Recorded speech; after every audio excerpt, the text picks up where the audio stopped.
Welcome to the Bougie Black Brother Network.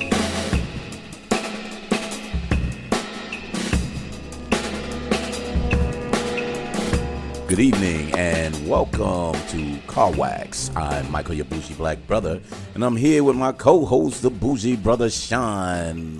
What's the business, baby? Wardy, son. Chilling over here. So I was getting back. There's so much music coming out at the end of the year, and we are way fucking behind. But I wanted to do. I think we discussed doing two kind of R&B slash almost crossover type deal, as opposed to a rapper that's actually singing or something in that matter. And the two, one that I was looking forward to, and then you threw in a different one for me that I kind of listened to a couple of more times than my initial ones, which is the Mick Jenkins, and your boy Anderson .Paak. And as I listened to them, and then I kind of went back and forth on it, it made it a lot more interesting in comparison compared to when I first started listening to it. So, like, listening to them together, like back to back, was like better than kind of listening to them by themselves? Yes. So then it made me kind of do a better comparison. You know what I mean? I can agree to that. And then when I did that, some things just came out for me. So it just made it a lot more interesting of what I was listening to and what my expectation was. So there you go. Yeah. So I agree. It helped. It actually helped. So the first one is the one that I'm not familiar with, but I kind of started listening to a little of his old shit. Like, what was it? Water. And what was the other one that he had? I didn't get a chance to finish listening to that. But a couple of his previous shit, which was, the Water, and it was one other one. Because I kind of listened to the Water in Waves, but it was an EP, I think. And I kind of listened to those just to see where he was with the Pieces of a Man, because that's the newest one released on that. But you was a little familiar with him, were you? Yeah, I was actually slightly familiar with him. He came out with my man Mick Jenkins came out with a mixtape. The mixtape, I can't quite remember what it's called. See, look, we both saying the same thing about it. I know, right? Yeah, the album, but I can't really remember the name of that album. But it was a mixtape called Or Me. What is it? Or Me, The Frustration. Okay. So he dropped that. I think he dropped that last year. They say he dropped it in February 2018. I think he did. Yeah, he dropped it February 2018. Just a mixtape. I was like, okay, this is weird. It's interesting. It didn't have a lot of tracks on there, and I was just like, okay. But then he had a track going around social media, and I was just like, okay, that was cool, And then I follow a guy who makes my man. His name is Cole Bennett. So I think it's Cole Bennett _ on Instagram. But he was on a video with him. I was like, all right, Mick, let me check you out. Damn, so when I checked this album out, I really wasn't expecting too much. I really was just like, okay, Mick, I've been seeing you around. You know what I'm saying? Let's see what you're working with. Your name been ringing. I'm here for it. Okay. Yep. So when you gave it to me and he was like, well, let's put him under R&B, and I was like, what the fuck? What is this? Mm-hmm. And I was like, what is he trying to do? You know what I mean? And then, I went back with his history. He moved to Chicago. He was hanging out with your boy up there, Vic Mensa, and who was that? The other cat, Mr. Friendly up there, who brought SoundCloud. Chance the Rapper. Chance. So he was fucking around with them, and I was like, okay, so that still doesn't make me want to fuck with you, because I don't fuck with them. But I was like, okay, so you was trying to get yourself in. Then come to find out he did some spoken word, and that was a little of his background too. And I was like, okay, all right. So then I listened to it again. And then I was like, nice production. All right. He kind of like a natural live band type, kind of jazzy. I was like, well, okay, I got you. So I was starting to say, this is what he's trying to do. So I was okay with that. Then I start saying, oh shit, this is spoken word rap. And what he's trying to do is kind of blend them together with a little sing-songy, but more so of listen to what I'm saying. You know what I mean? And it became interesting because, and I might as well get into it right now. I kind of reject them because I think, and you said this during the previous podcast, I was just getting used to too much Southern rap. And it made me kind of wait for something similar to that. And it was almost stuck in my head to say, when you hear rap, it has to have a certain touch with that. You know what I mean? It has to have a similarity of that. It's got to have some kind of that beat with that. And then I said, oh, shit, this ain't bad at all. This is what I used to be. I used to wait for the uniqueness of a person coming out. Right. Not the same shit all the time. Just done well. And then I started saying, I like his poetry aspect of this. I like his hooks that he had on here. His voice is a little grimier than most, but he still had a good flow to what he did. And there's like a couple of these motherfuckers that was like, I just highly enjoyed the second time around. You know what I mean?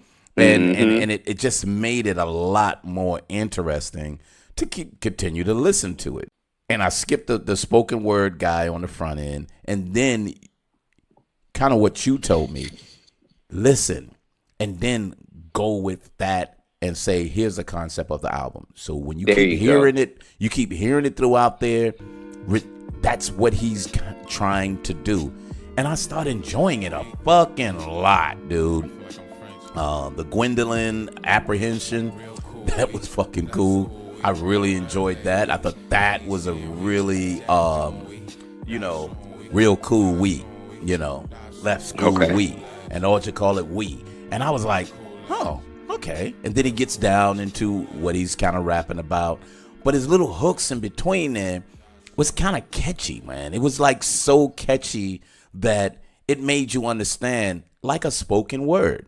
Right. And then I started saying, you lost your ear to other rappers because you're listening too much of the same thing and done in different ways. I mean, think about it. We've been looking at the Migos solo albums, Metro Boomin, Lil Baby, Lil Wayne.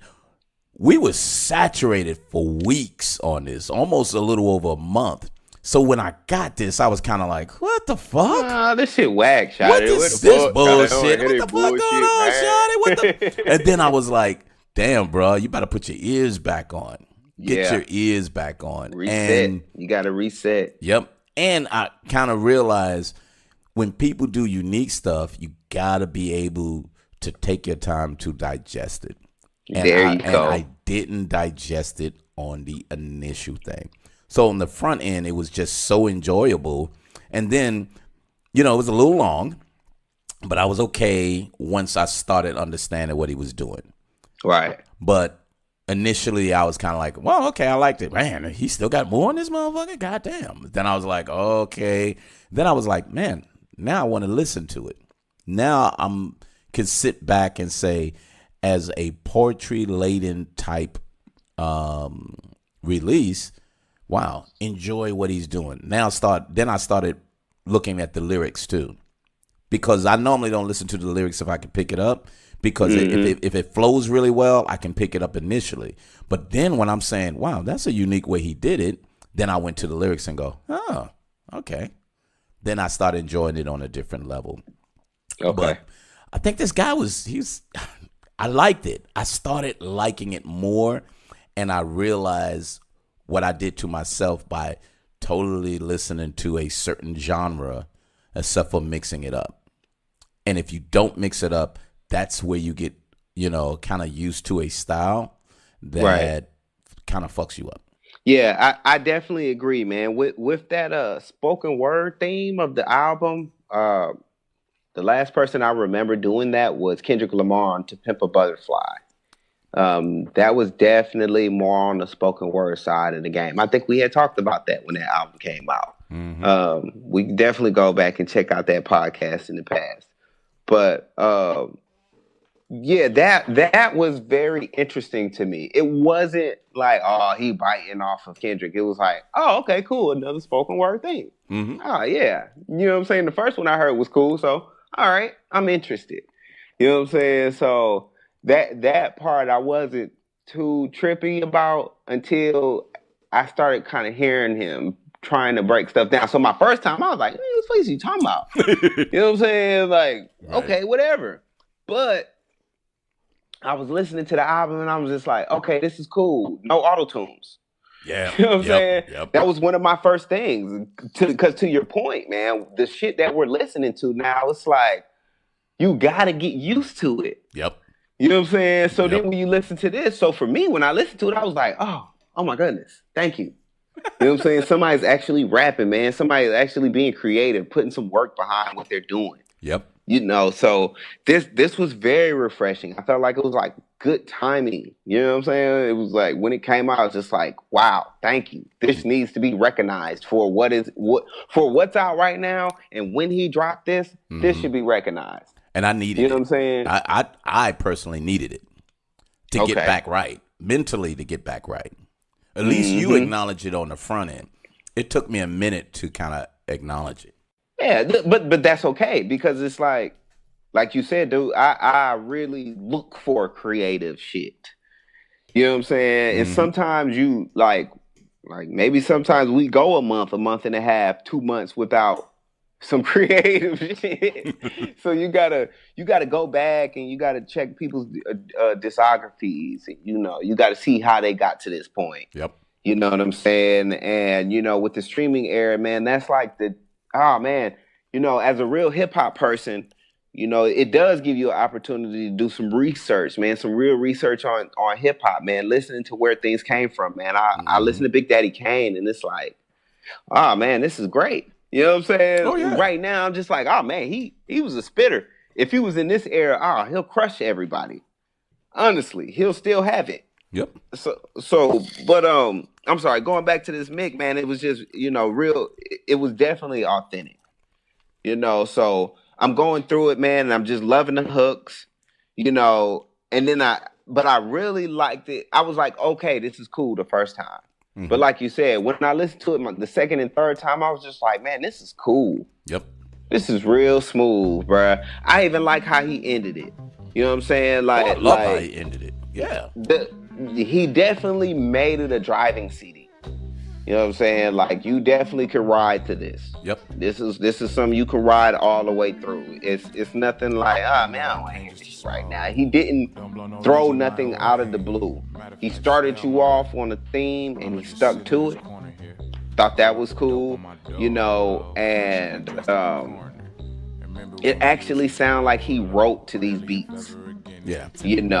I didn't know his trade or his one of his skills was spoken word. I mean, I knew he did it and he sounded good doing it, but I didn't know he was on stages doing that back in the day and shit.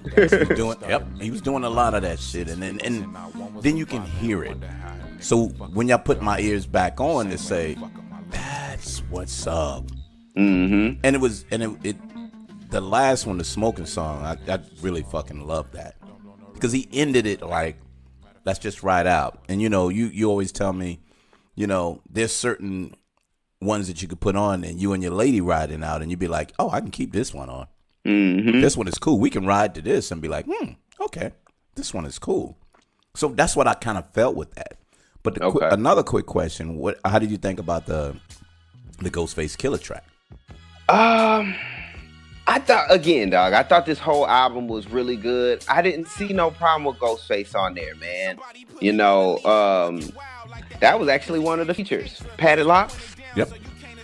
I thought that was cool, man. I was riding through it. I went through it today again, and I was just like, wow, man, this is pretty cool. So you didn't think it kind of threw everything else off because he jumped in and it made it feel a little different. Not saying that the cut was bad. Right. I'm just saying the feel of the album when he came in, it kind of threw me like, oh, that's not the flow of the rest of the album though. But I was okay with it. Go ahead. I was okay with it. It's just he's a unique style, and sometimes you don't want to try to hit a hard hip hop head when you trying to make a certain style. Like for example, when X was with who was your boy on the last Question Mark album, and he flowed really fucking well with his ass. Joey Badass. And he flowed so well with. I was like, damn, that's fucking cold. I wouldn't expect him to flow good with Joey Badass. Right. In this case, it was kind of awkward. You know what I mean? Not bad though. I'm not saying it's bad. It was just when you have a flow of an album and you don't contribute the way the next person do, or that person doesn't kind of compliment you, it was a little odd. And with the whole concept of the album wise, not the single. You know what I'm saying? That's how that's why I asked. Well, I thought it was cool. I thought the beat was very Wu-Tang-ish. You know what I'm saying? So, it was fitting for him to be on it. Yeah, I guess I just wasn't expecting too much from Ghostface. Okay. You know what I'm saying? So when he came on, it was just like, oh, okay, there's Ghost. Now, I do commend Action Bronson because in these times, he sound good. He sound really good. I really enjoyed his last album. But White Bronco just past his prime. You mean White Bronco? Yeah, White Bronco's really good. Yeah, that was another fun album he did.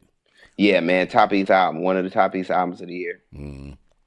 But Ghost, go ahead, say that one more time. I did hear you. I don't want to pass that up like you didn't say that shit. White Bronco is definitely no, not that. You said your boy was past his prime. Oh yeah, yeah, that was slick.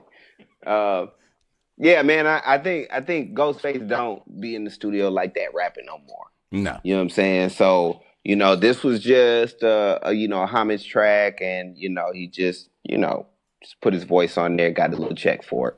Yep, and name recognition. Mm-hmm. Let me throw Ghost in there. Oh, Ghostface Killer. Oh, okay, Ghostface Killer was on there. Oh, okay. He's not ripping anything no more. Right. He's contributing. He's become a contributor. Well, he just dropped the album too. But to your point, yeah, he's just a contributor nowadays. Mm-hmm. But overall, 17 tracks. At first, it was too long for you. No, at first it was. Okay. Now it becomes something I can listen to. You know what I mean? Because he's done so many different things, and what he's talking about, I even love like Plain Clothes. Fucking love that shit. Yeah. It's just he did a lot of good stuff on here, and if you take it for what it was, you would enjoy the shit out of it. Do you think it give you maybe Slum, maybe De La Soul feel? No, because funny you said that. Because I looked at the Netflix too, that hip hop joint, and it made me put back on the Tribe album, Low End Theory, which was fucking amazing again. And I'm like, man, if people really was creative, and then you go to Electric Relaxation, which was another that's dope behind dope, dude. And I was like, what the fuck, bro? Did you realize what these dudes just threw away a complete, concept and recreated something else? De La did the same thing. They did that with the first one, and then they turned around and De La Soul is dead. And then they just threw away everything that they wanted to do and said, regardless, we're going to do us, because this is what people should hear with hip hop. Where now you're seeing people that said, what's hot? And what will get me to remember? You told me this. This was a couple of ones before too. You said, how you gonna get the streams? You know what I mean? What can I create to get the streams? And that's what's happening. People ain't trying to put quality shit out there. They're doing shit to get the streams. And I'm telling you what I really, they could talk shit about them all they want, but the one enjoyable writing thing that I love listening to in between everything else is the Black Eyed Peas. That is just it's just a fun album. It's not a great album, but it's just fun to listen to because it gave homage to old school on almost every level. The samples, the people that's on it, the type of things that they actually rap about. It's old school. Hey, look, the hooks. I want this to be old school, and it's just so much fun. Is it popular? No, not quite, but it's fun. But this guy came and said, this is who I am. So I'm going to make a release, an album, whatever, of something that I'm good at, but I'm going to do it in a different way. And he came across great to me. And I can understand. At first, I was like, where the fuck you put this dude on the list? Then I was like, wow, okay. Well, let me step back. Right. Because this is unique in an era where people don't want to be unique. Yeah. People want to be popular. People want to be popular, man. It's so easy to be popular, man. It's tough to be hot and get your name out and be creative. Stand out. I definitely overall I totally agree, man. The production, not necessarily just the sound kind of gave me an old school Slum Village feel, probably a De La Soul, not a Tribe. I believe Tribe is in the lane of it within itself. But like you said, yes, the vibe was good all the way through. Mm-hmm. So I think so this is me. I'm finna go ahead and get my review on this. This is me just going ahead and jump into my review because I really like this. But I believe it took some time to make this album.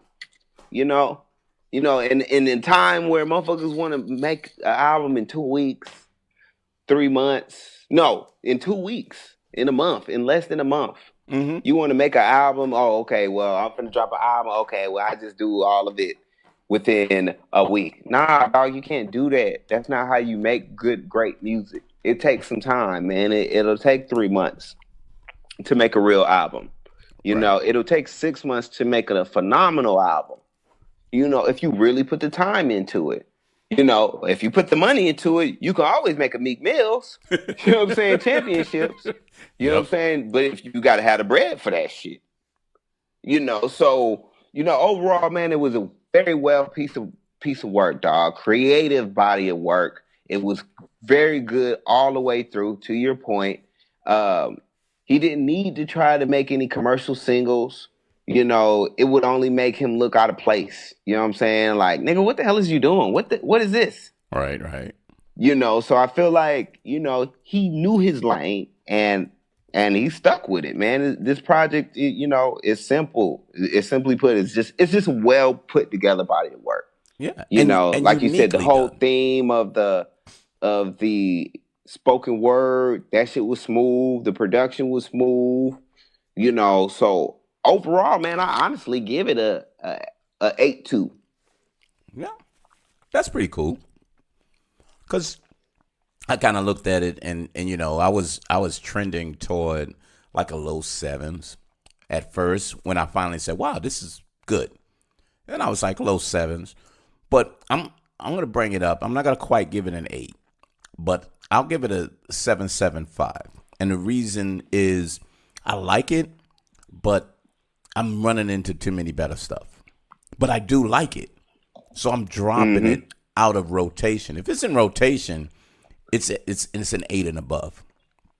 But it's not in the quick rotation. If I'm really trying to ride out and do something like and chill, this is a good one to throw on. This is a really good one. Or I'm sitting here writing and trying to do some work. once again, this is another good one to throw on because I don't necessarily have to hear what he's saying, but his flow and the way he's kind of like, like I'm on stage and I'm trying to tell you though, this, it's a good, great flow of what he does, and I really like it. So mine's a 7.75. Okay, that's fair, man. I can definitely respect that because I really appreciate the fact that you went back and was like, wow, this is pretty good. You know what I'm saying? I'm glad I did. So instead of just being like, man, that shit was whack, and then listen to it a second time, like, yeah, man, this shit's whack, bro. That was cool, man. Mick Jenkins is a underappreciated artist that we have out here in this game right now. Absolutely. And, he deserved the respect. To me, he definitely deserved the respect. It's just sad sometimes that what's popular is being played and what isn't is still underground that people got to hand out. You know what I mean? Right. Like people like us got to say, hey, look, that's that bullshit. You can hear that anytime you want, but you need to hear this Mick Jenkins. What? Man, that's some bull. No. First of all, if you listen to the same thing, that's kind of fucked up on your part. That means you're not a hip hop head. That means you only listen to a genre. You know what I mean? That's a fucked up thing.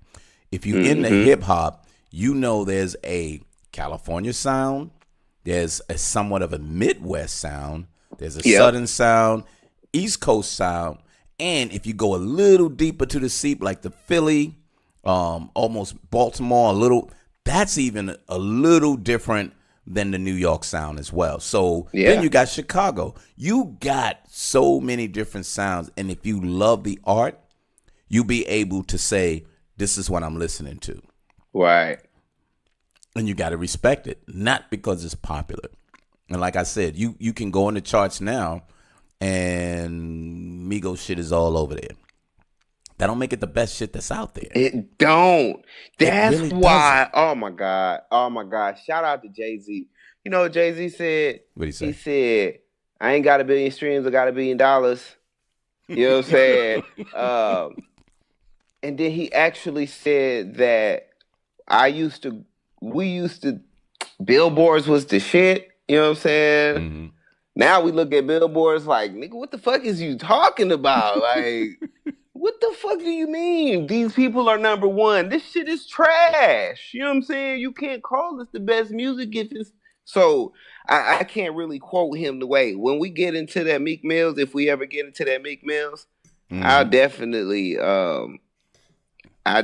break down that whole Jay-Z verse, man, because, you're absolutely right, man. The music that you feel or that's on the Billboard, top 100 Billboard, at least 80% of that motherfucker is trash. It's straight ass. And you don't even need to be listening to this motherfucking shit. How did this shit even get on the Billboard? Why is it staying there?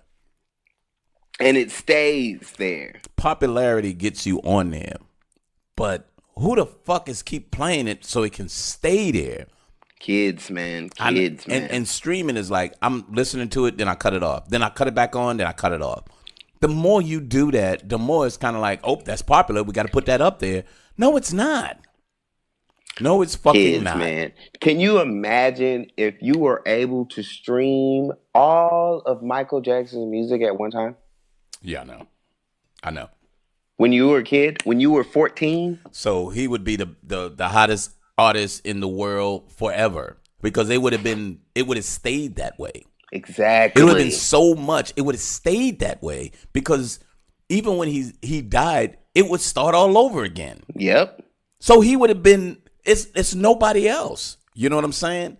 But it's just sad, and I'm great segue into that because before we start the next one, the problem is sometime when you get saturated by the same shit, you grow accustomed to it and you make excuses for it. And when you make excuses for it, you accept the auto-tune and you accept that you ain't talking about shit and you accept that, damn, that's shit he just said 2 albums ago. He's just saying it again with a different color. His Lambo's now red as opposed that is white. As opposed to yellow. As opposed to yellow. And it's the same fucking stuff, dude. And that's not a good thing when it comes to music to me. I definitely agree. Because we always had outcasts. You know, we always had people that were still in the same game, but they presented it a different way, man. Yeah. You know, we had Redman. So that's why I still try to look for artists like that. You know, I feel like Ski Mask has his lane. You know, I feel like some of these young, really creative artists, if they stick with their craft, they can really be legendary out here. They might not be on TV, and that's the crazy part, man. You don't even have to be on TV nowadays. I know. You can almost make $1 billion within less than 10 years. You can make $1 billion in less than 10 years if you do it right. Yep. With merch and brands. You know, you can be 15, and by the age of 25, you can be a billionaire. Yep. That's ridiculous. And if you smart and hold it, it can be easy. But most of the time you're trying to live up to an image, you spending that money on bullshit, and it looks like, well, your assets may be close to $1 billion, but that shit could be taken care of you as soon as you're not signed the next fucking month. You know what I mean? And all that shit disappears. And, you know, thinking of that, like Cryogenesis, the Bad Sushi album, I thought that was fun. I thought that was different. He was coming across a little different, and the video was like cool as fuck too. And I just enjoyed it. You know what I mean? And I kind of was listening through it and say, we need more people like this. You know, people who's trying to come across a little different and sound a little different, but you still familiar with a certain style. Right. You know, because a lot of times the ear still goes toward what's familiar as opposed to what's different. But if you open your ears and put the right ears on, different, you have to respect. And then you say, wow, that's a unique way of how he presented this whole fucking album. Oh, my God. Now I could start respecting what he was doing or what he was trying to do. And that's where we had so much of that going on. But at the back end of the year, we were just hit with the Southern shit, dude. Yeah. We was flooded with that shit. You know, Future and your boy, fucking Gunna, Lil Baby with like 15 albums this year and shit. You know what I mean? Like, then they broke up the everybody from the fucking Migos doing their own shit and Metro Boomin. You know what I'm saying? And I'm kind of like, wow, dude. But I ate all of that up. Yeah, so when we hear Eminem shit, we're like, it's all right. Yeah, it ain't. You know what I'm saying? Yeah, because your mind is already on, let's see what's going on. And it was, you know, it just was different. It made it different. But I was glad to hear this. And I was glad that you you didn't tell me to continue to listen to it. But I always listen to how you don't say shit, because sometimes you say, yeah, I know. And then I can move on. And I feel that maybe that was the right move, because you just said, I wanted to test this with you. But when you go, really? Okay. That says, did you really listen to that bitch? Then I'll go,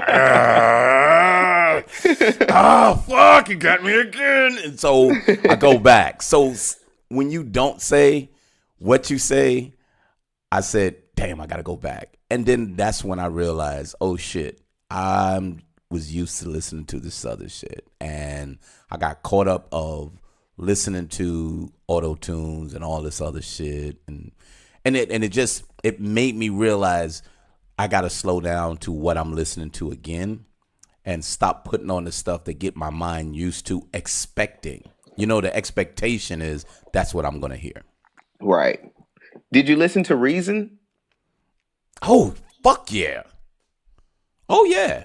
Oh, we got to do something on him because of and I'll just say it now, because of almost all the West Coast people, that dude is fucking amazing. That dude is amazing. And you get to compare him now. Yeah, I know. It was funny that on the back end, this is the guy that I look back and say, wow, this is really what I wanted to hear. But he still had the feel of everybody else. You know, some of the tracks was still kind of produced pretty much the same. But he has such a unique way of what he's done. I think he's on the Black Panther album too, I think. Yeah, he is. And I went back and was like, oh shit, there you go. Wow. Yeah, very, very good. I really enjoyed that one. That's where the one I forgot to kind of mention. Because I had that on rotation heavy, dude. Nice. Yeah, heavy. Now that's a guy I respect, but yeah, that's a top dog artist. Yeah, I know. You know, they do their thing, man. You can't deny what the fuck they doing, bro. I think everybody knows that they're the Lakers. You know what I'm saying? Like, I think old school Lakers. Exactly, old school Lakers, new school Warriors. You know what I'm saying? I think everybody knows it. You know, Dreamville definitely knows it. Mm-hmm. You know, I sent you a video of JID saying it out of his mouth. You know what I'm saying? Like, nigga, we trying to be like TDE, nigga. Yep. Which means we need to drop these niggas and we need better niggas. Yep. You know what I'm saying? Or if not, we need to commit. The only thing he should have said that he didn't say. He was like, look, I'm going to keep it real. Yeah, you should have told your fucking coach and your fucking GM that you need better players. That's what's For up. real. Yep. And I want to get into that when we rate the JID. Okay. Yeah, for sure.